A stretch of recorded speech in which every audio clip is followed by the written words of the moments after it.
ദൈവനാമത്തിന് മഹത്വം ഉണ്ടാകട്ടെ. കഴിഞ്ഞ ഭാഗത്ത് പറഞ്ഞു നിർത്തിയത് ന്യായപ്രമാണം എന്തിനു വെച്ചിരിക്കുന്നു എന്നതിൻ്റെ കാരണങ്ങളെക്കുറിച്ച് ആണ് നമ്മൾ സംസാരിച്ചുകൊണ്ടിരുന്നത്. അതിൽ റോമാലേഖനം 2-ാം അധ്യായത്തിന്റെ 18-ാം വാക്യം മുതൽ 20-ാം വാക്യം വരെ നമ്മൾ സംസാരിച്ചു. 3-ാം അധ്യായത്തിന്റെ 20-ാം വാക്യമാണ് ഈ തുടർന്ന് ഞാൻ സംസാരിക്കാൻ പോകുന്നത്.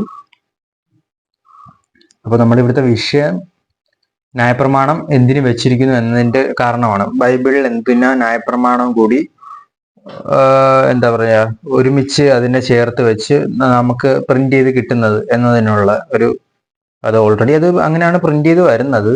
പിന്നെ ഇത് ആദിമാസ നൂറ്റാണ്ടിൽ സഭ ഒഴിവാക്കിയിട്ടില്ലല്ലോ. അപ്പോഴും പലരുടെയും ഡൗട്ടാണല്ലോ. അപ്പോൾ യേശുക്രിസ്തുവിന് ശേഷം ന്യായപ്രമാണം നീങ്ങിപ്പോയെങ്കിൽ പിന്നെ എന്തിനാ ഇതിൻ്റെ കൂടെ ഇതെല്ലാം തുന്നിക്കെട്ടി വന്നിരിക്കുന്നത് എന്നതൊക്കെ പലർക്കും സംശയമുണ്ട്.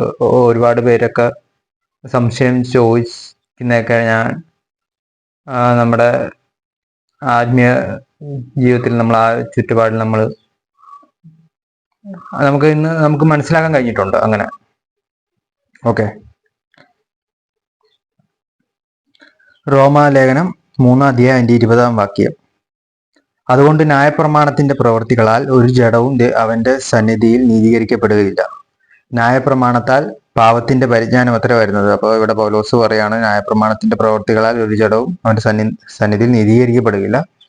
ന്യായപ്രമാണത്താൽ പാപത്തിന്റെ പരിജ്ഞാനമാണ് വരുന്നത്. ഇപ്പൊ ഉദാഹരണം പറഞ്ഞ മോഷ്ടിക്കുന്നത് തെറ്റാണ്, അല്ലെങ്കിൽ കൊലപാതകം ചെയ്യുന്നത് തെറ്റാണ് എന്നുള്ള തെറ്റും ശരിയും പറയുന്നതല്ലാതെ ന്യായപ്രമാണം ഒരു നീതീകരിക്കപ്പെടുന്നതിന് വേണ്ടിയോ ദൈവസന്നിധിയിൽ അല്ലാതെ വേറെ പറഞ്ഞാൽ ഇതൊക്കെ ന്യായപ്രമാണം അനുസരിച്ചിട്ട് ദൈവം നമ്മളെ വലിയ നിലയിൽ എത്തിക്കുമെന്നോ എന്നൊന്നും ഇല്ല. അതാണ് ഇവിടെ പൗലോസ് പറയുന്നത്. അത് പ്രവർത്തിച്ചത് കൊണ്ടൊന്നും അല്ല നിങ്ങളെ ദൈവം നീതീകരിക്കുന്നതെന്ന്. ഓൾറെഡി ക്രൈമിനെ കുറിച്ച് ആണ് കൂടുതലും അതിൻ്റെ അകത്ത് എഴുതി വെച്ചിരിക്കുന്നത്. തെറ്റൊന്നും ചെയ്യല് എന്നതിനെ കുറിച്ച്. അതും ദൈവസന്നിധിയിൽ നീതീകരിക്കപ്പെടുവാൻ അങ്ങനെ അനുസരിച്ചത് കൊണ്ടും സാധ്യമല്ല. ദൈവം നോക്കുന്നത് അത്രയ്ക്കും പെർഫെക്റ്റ് ഉള്ള ഒരാളെ അല്ല. എന്ന് പറഞ്ഞാൽ കുഴപ്പക്കാരെയാണ് ദൈവം ഇഷ്ടപ്പെടുന്നതെന്നൊന്നും അതിനർത്ഥമില്ല. ദൈവം നീതീകരിക്കുവാൻ ന്യായപ്രമാണത്തിന്റെ പ്രവർത്തികളൊന്നും നമ്മുടെ ഇവിടെ നമ്മുടെ നാട്ടില് എല്ലാം അനുസരിച്ചൊക്കെ നടക്കുമ്പോൾ അതിൻ്റെതായ ഗുണങ്ങളുണ്ട്, ഇല്ലെങ്കിൽ അതിൻ്റെതായ ദോഷങ്ങളുണ്ട്. ദൈവം നോക്കുന്നത് നമ്മുടെ ഭൂമിയിലെ ജീവിതത്തിന്റെ ആ ഒരു വീക്ഷണമല്ലല്ലോ ദൈവം എടുക്കുന്നത്. ദൈവം ഹൃദയങ്ങളെയാണ് നോക്കുന്നത്. പിന്നെ ഒന്നാമത്തെ കാര്യം, ദൈവം എല്ലാ മനുഷ്യരുടെയും ഭാവി അറിയാം. അവരെന്ത് ചെയ്യാൻ പോകണമെന്ന് ദൈവത്തിനറിയാം. അങ്ങനെയൊക്കെ ഇരിക്കുമ്പോൾ ഞാൻ ഇന്ന് ദൈവത്തിന് ഇന്നത് ചെയ്തു, അല്ലെങ്കിൽ ദൈവം പറഞ്ഞിരിക്കുന്ന ശബത്ത് ഞാൻ മുടങ്ങാതെ ചെയ്യുന്നുണ്ട്, അല്ലെങ്കിൽ പെരുന്നാൾ ഞാൻ കറക്റ്റായിട്ട് ആചരിക്കുന്നുണ്ട്, അല്ലേ പോട്ട് ഞാൻ ദശാംശം കൊടുക്കുന്നുണ്ട് സഭയിൽ. ഇതൊക്കെ ദൈവത്തിന്റെ മുമ്പിൽ വിലയില്ലാത്തതാണ്. ഇതൊക്കെ ചെയ്തുകൊണ്ട് ഞാൻ ദൈവത്തിന്റെ ഏറ്റവും അടുത്തൊരു വിശുദ്ധനാണെന്നോ അല്ലെങ്കിൽ ദൈവത്തിന്റെ കൂടെ ചേർന്നിരിക്കുന്ന ഒരു വ്യക്തിയാണെന്നോ ഒന്നും സ്ഥാപിക്കാൻ കഴിയത്തില്ല. അതാണ് ഇവിടെ പൗലോസ് പറയുന്നത്. 3-ാം അധ്യായത്തിന്റെ 20-ാം വാക്യം, റോമർക്ക് എഴുതിയ ലേഖനം. അതുകൊണ്ട് ന്യായപ്രമാണത്തിന്റെ പ്രവൃത്തികളാൽ ഒരു ജഡവും അവന്റെ സന്നിധിയിൽ നീതീകരിക്കപ്പെടുകയില്ല. ഒരു ജഡവും അങ്ങനെ പറഞ്ഞില്ല. അപ്പൊ ഒരു മനുഷ്യൻ എന്ന നിലയിൽ അങ്ങനെ ഒരു വാക്ക് പോലും പൗലോസ് അവിടെ ഉപയോഗിക്കുന്നില്ല. ജഡം എന്നൊക്കെ എഴുതി വെച്ചിരിക്കുന്നത് അല്ലേ. ആ, ഒരു ജഡവും എന്നൊക്കെ അപ്പോ കുറച്ചും കൂടി പൗലോസ് മനുഷ്യന്റെ ഒരു മഹത്വത്തിന് കുറച്ചും കൂടി താഴ്ത്തിയൊക്കെ എഴുതി വെച്ചിരിക്കുന്ന ഈ വിഷയം സംസാരിക്കുമ്പോൾ. അപ്പോൾ ആ വാക്കിന്റെ അർത്ഥം പിടികിട്ടിയെന്ന് ഞാൻ വിശ്വസിക്കുന്നു. അപ്പോൾ ഇതൊക്കെയാണ് അതിന്റെ കാരണം. ന്യായപ്രമാണം വെച്ചിരിക്കുന്നതിന്റെ കാരണം എന്താണെന്ന് ചോദിച്ചു കഴിഞ്ഞാൽ അതിനുള്ള കാരണം ഇതാ. അത് പാപത്തിന്റെ പരിജ്ഞാനത്തിന് വേണ്ടിയിട്ടാണ് ബൈബിളിന്റെ കൂടെ, പുതിയ നിയമത്തിന്റെ കൂടെ അത് ചേർക്കപ്പെട്ടിരിക്കുന്നത്. അത്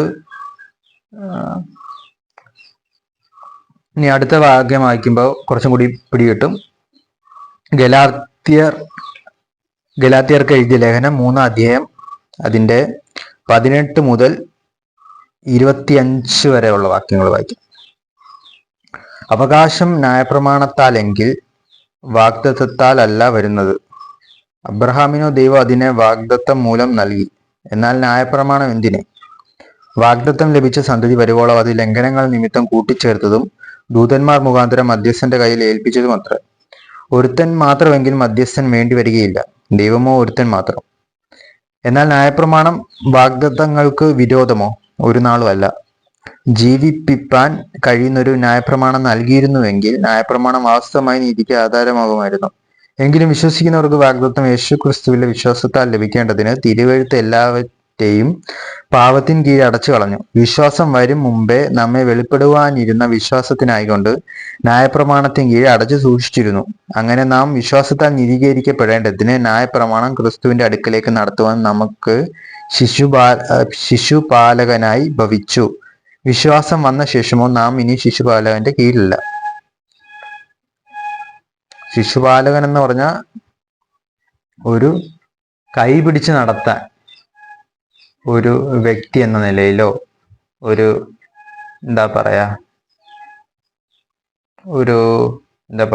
ഒരു സഹായം എന്ന നിലയിൽ ചെറിയ കാലഘട്ടത്തിലെല്ലാം നമുക്ക് ദൈവത്തിലേക്ക് നടന്നു വരാൻ വേണ്ടിയുള്ള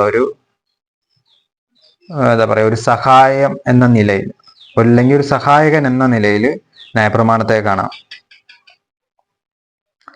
ഇതിൻ്റെ അകത്ത് തന്നെ പറയുന്നുണ്ട്, അത് ലംഘനങ്ങൾ നിമിത്തം കൂട്ടിച്ചേർത്തതാണ്. 3-ാം അധ്യായത്തിന്റെ 19-ാം വാക്യം. ഇപ്പൊ ജീവിതം തുടങ്ങി വരാൻ നേരത്ത് നമുക്ക് അറിയാം, ഓരോ കുറ്റങ്ങൾ ഇങ്ങനെ കണ്ടുപിടിക്കുമ്പം അതിന് ശിക്ഷ പറയും. ഇന്ന ശിക്ഷയാണ് ഈ കുറ്റത്തിന്. അങ്ങനെ ആദ്യ നൂറ്റാണ്ട് തൊട്ട്, ആദ്യ കാലങ്ങൾ തൊട്ട്, ആദ്യ സമയം മുതൽ മനുഷ്യരിങ്ങ് വന്നു ചേരുന്ന ഓരോ കുറ്റങ്ങൾ അത് എഴുതി വെക്കുകയും അതിനെ ശിക്ഷ വിധിക്കുകയും ചെയ്തു. ഈ സംഭവമാണ് ന്യായപ്രമാണം. ഇത് യഹൂദന്മാരുടെ കയ്യിൽ മാത്രം ഉണ്ടായിരുന്ന ഒരു സംഗതിയാണ്. വേറൊരു ഗോത്രമോ വേറൊരു വിഭാഗമോ ഇതിനെ പറ്റി ഇങ്ങനെ ഒന്നും അവരുടെ കമ്മ്യൂണിറ്റിയിൽ കൊണ്ടുവന്നിരുന്നില്ല.